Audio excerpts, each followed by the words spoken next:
When I was a kid, I absolutely loved to play Super Smash Bros. Brawl on my Wii. I remember when I was in elementary school, I would daydream about that game non-stop until I got home to play it. But there's one character, besides Marth, that I loved to play as in that game, and many others did too. None other than Popo and Nana, aka the Ice Climbers. Looking back on it now, the Ice Climbers were a really weird inclusion into the Smash series. Before Melee's release in 2001, the Ice Climbers only ever appeared in 2 games, the NES title Ice Climber in 1985, and the arcade title Versus Ice Climber in the same year. And neither even did exceptionally well. The original game sold about 1.5 million copies, which is nothing to scoff at, but compared to other NES games that had characters in Smash, it's absolutely nothing. Hell, Ice Hockey sold better than Ice Climber. But as soon as those blue and pink goofballs got added to Smash Bros, they became icons in the gaming world. Tons of references in other games, repeat appearances in Smash Bros, and still just one game with an arcade version. So, like many other franchises Nintendo will never touch again, leave it to the fans to create a new installment in the Ice Climber franchise. There was this cool concept demo for a new Ice Climber game like 7 years ago, a 3D version on itch.io, there's this fan-made Wii cover. Now, for as many fan games as the Ice Climbers actually have, for the first time I have ever seen with any franchise, there are more horror fan games than regular ones. Well, unless you want to count FNAF, but I mean, that's already a horror game. That doesn't really count. Despite barely having any publicly available fan games, the Ice Climber still managed to get 2 different horror fan games made about it, even with their obscurity beyond Smash Bros. And the even weirder part, they're both actually pretty good. Listen, as much as I love horror fan games, or EXE games, or creepypasta games, they can kinda suck.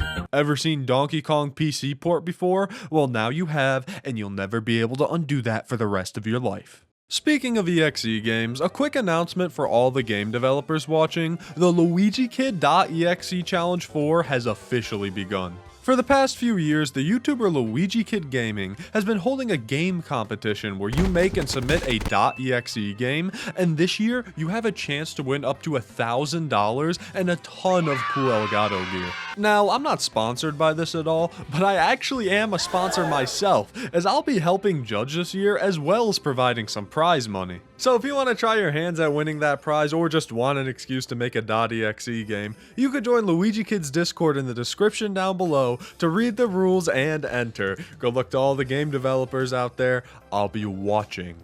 Anyways, like I said, I managed to find 2 different Ice Climber horror games, Stitched.exe and Frozen Inferno, which I've actually talked about before on this channel, just not in length. While I'm currently busy working on a very long video that may or may not be about the EXE genre, I thought it'd be fun to take a look at this strange footnote in the horror fan game scene. So, just like my favorite Smash Bros tech, let's wobble our way into the world of Ice Climber horror games. By the world, I mean 2 of them. The first Ice Climbers game on the chopping block, or the ice block or whatever, is Frozen Inferno, made by White Void. Now, White Void actually has a pretty good history with creepypasta games, making games like Crucius Mortem and Left Behind that are well received by the community. And Frozen Inferno is no different, actually being one of my favorite creepypasta games to date.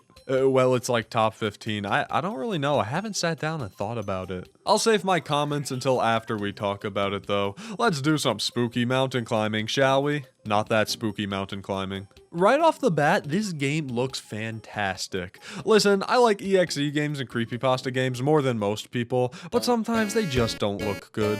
Besides the really clean looking menu screen, you've got a CRT filter, a tutorial, and a start game button. The tutorial is just controls though, so it's not a tutorial, just a big fat lie! Onto the game, which opens up with the pink ice climber, Nana. The sprites look fantastic here, along with the rest of the visuals. I'm not normally a big fan of CRT filters just slapped onto games for the horror aesthetic, but it kinda works here with the visuals presented. The contrasted, blown-out colors and the NES sprites complement the CRT filter perfectly. Nana looks up as she apparently needs to get something over with. You're thrown into the game, which controls and looks like the normal NES Ice Climber. Unfortunately for Nana, the blue man decides to pay her a visit, which of course turns everything blue. The once classic colors change to this desolate frozen palette as the numbers disappear, leaving you to climb endlessly into the cold. Nana made a big mistake not wearing blue though, because the blue man attacks, leaving Nana to fall to the ground. Blue Joe here bears a striking resemblance to Popo, the blue ice climber, but it's probably just a coincidence. I'm sure that's just Iceman. Nana wakes up at the bottom of a new mountain, which is completely frozen over, snow and ice covering the entire map. Your main task here is to simply climb this mountain and survive. Honestly, all I can think about right now is that a Celeste horror game would actually be pretty cool. Now, the first time I played this, I was a little worried there'd be no gameplay here. I thought I'd climb the empty mountain again, get spooked by the evil ice climber, and then everyone called it a day. But I was pleasantly surprised to find some actual substance here. The mountain starts off simple, just featuring a few tricky jumps and falling platforms, but as you make your way up, you encounter more and more obstacles. Grabby hands, big snowball monsters, more grabby hands, a lot of hands here. You can fight off the monsters with your hammer, but for the rest you gotta rely on pure skill to survive. Which I don't have. I beat this first try when I played it for my Smash Bros video, but somehow I died like 6 or 7 times during this run. This really isn't that difficult, but I think I was just trying to rush through it since I've played it before, so you'll be fine on this. Oh, also, whenever you die, Bluey here says, "Not yet," as you go back to the nearest checkpoint. I am so glad they don't send you to the beginning every time you die. Once you climb high enough, the music, which is great by the way, comes to a stop as you reach a now empty area. Climb up more and more, and eventually those big grabby hands I showed you earlier come to get you. You can dodge the first few, but I guess the Cyan Menace locked in, because then he just fucking rushes you, the cheater. Nana is stuck in his grasp as all of a sudden, he squeezes her until her eyes pop out. Oh my god. The sprite work is once again amazing. It really makes me feel like an ice climber. You wake up back at the bottom of the mountain, grab your hammer again, and the cycle repeats once more as Nana is stuck to relive this for all eternity. That must have been real awkward when they had to go back to Smash Brothers together. Wait a second. Now that I think about it, they did look a little different in Smash Ultimate. I didn't really think about it much, but I think this might actually explain why. Although it was a short experience, barely taking 10 minutes, I really enjoyed Frozen Inferno. Obviously, the graphics were super impressive, but so was the music. Once again, I think I'm just gaslighting myself because it's a snowy mountain game, but I am getting huge Celeste vibes from this. The gameplay was alright. It controlled well and never felt boring, but it wasn't really that much at the end of the day.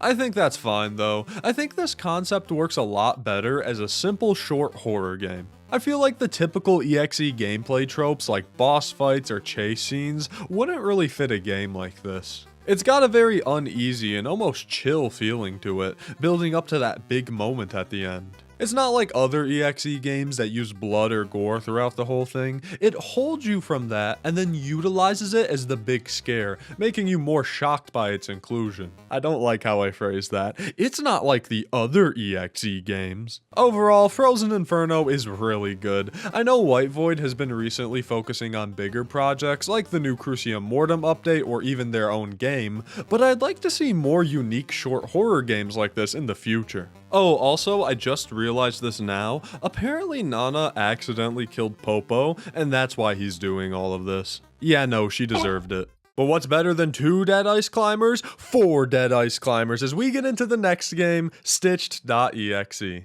Stitched.exe, an ice climber horror game, was released a few months ago by Death052. I actually had this one on my radar before it even came out, following it on GameJolt when I saw the devlog. And like with most games I'll tell myself I'll play when they come out, I didn't play it until much later after it came out. It was just fascinating to me that another person took a crack at an ice climber horror game, and let me tell you, I did not know what to expect. Especially since I saw these creepypasta eyes on the game page, they worried me a little bit. And stop staring at me with them big old eyes! Opening the game, you're presented with a desolate menu, with the titular climbers looking all sad. I'd be sad too if someone took my mouth. Similar to Frozen Inferno, this game is about going to a mountain to pay tribute to a fallen sibling, but this time it's about Popo and Nana's secret third sibling that died while exploring a new mountain. Also, they didn't kill this one. You hear that, Frozen Inferno Nana? See how easy it is to not kill your sibling? This first area has you making your way through the aforementioned mountain as the two climbers. This game handles a little weirdly. I got used to it after a while, but it's a little floaty and heavy at the same time. Like you jump and move lightly, but then you drop heavy. Does that make sense? There's not much to do here. There are these little goofballs you can hit with your hammer, but that's not my biggest issue. My biggest issue currently are the hitboxes. It feels like sometimes I'll hit them and then it won't register at all, or sometimes I don't even hit them and then they still die. On a positive note, I do really like this level because you get to play as both the ice climbers. Like in Smash Bros, you control Popo and Nana at the same time, and this level follows the same mechanics as they do in Smash. Honestly, if Nintendo ever makes another ice climber game, they gotta do the platforming like this. Eventually, you come across this dark cave, which they decide to go into for no reason. This can only end well. After walking for a while, strange occurrences happen as all of a sudden, Nana is taken from you. I went to the left to beat its ass, but I think it ran away. Plunging deeper into the cave, you come across this more open area with trees and mountains in the background. It's similar to the previous level, except now everything's spooky. Also, when you hit the goofballs this time, they just split open in a bloody mess. Lovely. Exploring past this bridge, which I was fully expecting to just drop and kill me, you are told that there's no going back after this. There's also a dead body right next to you when this happens, which is really funny because it feels like this dude just crossed the bridge and then said, "Alright, I'm done," and then died right there. With the wind in your hair and the souls of the damned below your feet, you move on past the piles of dead climbers that were here before you. This one body was sitting up really weird, so I thought he was gonna attack me, but I think I was just losing my mind. I knew it! I wasn't losing my mind! Don't get caught by the undead climbers and you'll be all good. They bite your face off in one bite though, which is pretty impressive. A little more platforming in this area, including these weird eyeball torches, which I don't think they did anything, and you come across a small pit that you can drop into. The next level is this underground brick area. You feel uneasy. You feel uneasy just now? Not after the zombies or the eyeball lamps, but after you fall into a slightly scary cave? Alright, sure man. This level's a little more tricky than the last, featuring giant evil ice climbers and more zombie fellas. I don't know what it is about this game, but it reminds me a ton of RPG Maker horror games. Maybe it's just the graphics, or the way the characters move, or the music. It's gotta be something. The main obstacle here is the big ice climber head in the sky. You gotta hide behind walls to avoid being seen by him, or else you will die. Big spooky head of the main character that you need to hide behind walls to avoid. I don't know where I've heard that before, but it sounds familiar. I enjoyed this area. There's actual challenges to avoid in your platforming, making for a game that wasn't a breeze to get through, but was challenging enough to keep me invested. Also, like Frozen Inferno, the graphics are great. I've definitely seen some of these ideas used before, like the big head in the background, the characters in the walls, or the grabby hands, which we literally just saw in the last game, but I don't think the creator was outright trying to steal ideas or anything. Also, I haven't mentioned it yet, but this is this creator's first game release ever. You have to admit that that is super impressive for a first ever game. I mean, the only thing I have ever put on Game Jolt was some shitty Undertale mod with Gabe the dog that I deleted in like 2016.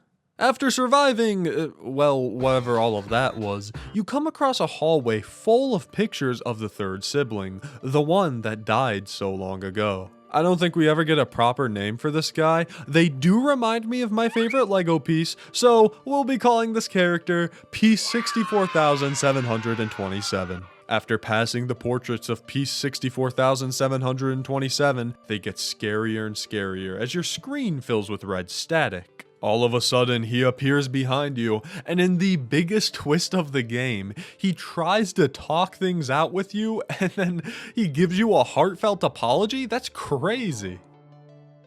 What the hell? The game description lied to me! Popo breaks his legs from the fall, feeling grim. Now you feel grim? After all of that. That's it. Cue the spooky music and static. Thank you, game. You can try to crawl away, but it's no use as piece 64,727 catches up and puts an end to your misery. He talks to Popo one last time about death, about how it feels. It's all Popo's fault, he's dead after all. Wait, it is? Enough of Bluey over here though. On to Pinky, who was trapped in a cage after being grabbed by that monster. You escape your cage into this strange wooden warehouse area where you can find the remains of those who weren't as lucky as you were. You pass statues of a climber, which I'm going to assume they were supposed to be old 64,727, but I can't actually tell. You come across another pit, but this time I was smart to double jump before I hit the ground. Don't want to end up like Popo after all. This next section is actually quite fun, as it's another stealth section similar to Popo's. Except this time, to hide from the third sibling, you have to listen for their heartbeat to try and find where they are. If it speeds up, that means he's near and you need to hide. He's also just deaf, so you can kind of just run around as much as you want, just not directly in front of him. This part was pretty intense. The heartbeat will increase gradually as you get near, but from time to time, it'll just shoot straight up without warning, leaving you scrambling to find a spot to hide. The backgrounds are also fun in this one too. I like when Nana sees an image of the third sibling and just says hideous. That's actually kind of funny. Nana eventually finds a sign that says way out, allowing her to finally escape this nightmare. After seemingly escaping and passing these weird floating characters, you're immediately captured again as old 64,000 begins to crush you slowly. But before you can be Sally.exe'd, he suddenly has a better idea. Alright, now I actually really like this. He traps you in a small area with the now zombified Popo. Popo slowly crawls over to Nana, and as he reaches her, he slowly but surely eats her. This is just sad. The Mad Father song playing in the background doesn't help either. This really does feel like an ending to an RPG Maker horror game, and I kinda love it for that. We then get a sketchbook retelling of what happened to piece 64,700. I can't keep saying that number. We then get a sketchbook retelling of what happened to piece 64,727. He apparently resurrected after dying in the climbing accident. He then proceeded to loathe his siblings for not saving him, which, like, he died? Not much they could do for you there. Why are you mad at them? He spent days plotting revenge, learning how to zombify others, killing climbers that came by, and curing his loneliness by making his own family. He had one last creature to make though, as he proceeded to stitch the two halves of Popo and Nana together. Oh, I get it. Stitched.exe, because they're stitched together. The game comes to an end as the title screen is now corrupted, but hey, at least you can still check out the credits. Oh. For what this game was, it absolutely crushed it. I'm surprised I haven't seen many people talk about this game as much as they should. Sure, it falls into some of the same tropes that this genre does. I'll address more of those in a video coming soon. The controls aren't great, and it probably would have benefited from being longer, but it was still a solid experience. Not only was the gameplay actual gameplay, incorporating some mechanics that haven't been seen in creepypasta games, but it just does something new. The whole vengeful spirit thing isn't new, but where they go with it is. Creating an army of the dead to kidnap your siblings and then stitch them together is definitely not something I've seen in an EXE game before. I really wish I could have seen more done with this concept, maybe more backstory to piece 64,000, or just more story in general, but this was a great first EXE game, hell, a great first game in general. I'm curious to see what Death052 does next in game development, if this is their first ever project. And those were the only two Ice Climber horror games in existence. Now, unless there was some random Game Jolt upload from 2015 that I missed, I'm pretty sure that Ice Climbers went 2 for 2 on good horror games. This whole video just goes to show that a concept doesn't always hold itself back from being great. I mean, the original Sonic.exe story and its creator were some of the worst things known to mankind, but the talented community it has nowadays took it and made way more out of the concept than it ever was. Something as silly sounding as a Ice Climbers horror game could just be written off as a random idea a smashed obsessed child would have, but these two games proved that you can make a good game out of quite literally anything.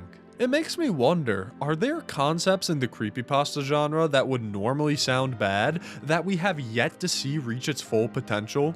Maybe one day, we'll see a new Jeff the Killer horror game come out, and it'll be the best thing we've ever seen. I can't even say that with a straight face.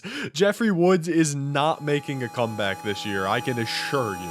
Getting fit and funky, is that your desire? Get down and boogie till you catch fire. Dance and shake the soul and makes you feel alive. Shakes up your body, high five. You've got the will to be fit and trim. Now shake a leg and you will get slim.